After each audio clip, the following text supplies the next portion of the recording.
How much practice will it take? Plenty. To become an accomplished magician, like with any skill or job, you'll need to practice your craft until you're proficient. The more you practice, the more comfortable you'll be performing the tricks, and this will help your stage performance.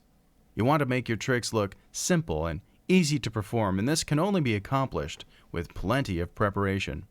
As a magician, you will perform a number of different types of tricks, but there are really only 3 techniques you need to perfect that will enable you to carry out any trick you want.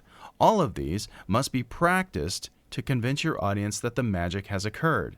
Sleight of hand and or palming enable you to quickly maneuver objects so that they can seem to have appeared or disappeared.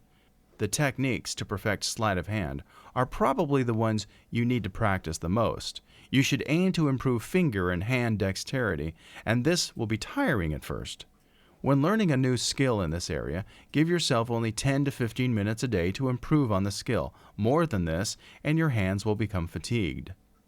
Once you've learned the maneuvers for your digits, you can then spend longer times rehearsing the entire trick. Patience, as well as practice when learning sleights, is paramount.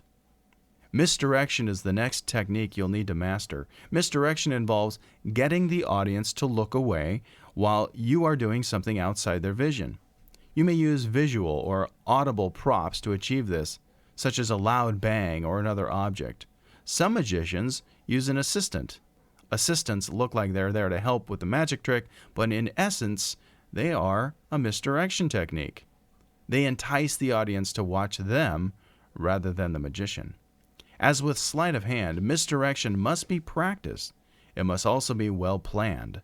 Remember, your whole performance is a well choreographed act that needs to be worked out right down to the finest detail.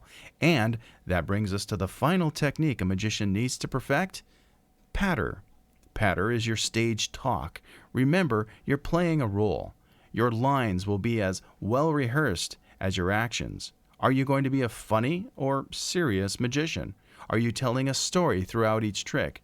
Whatever you decide, your stage presence is part of the magician's mystique, as it helps to keep the audience focused on what you want them to see, not on what your other hand is doing. Practice every day, and remember the old adage, practice really does make perfect.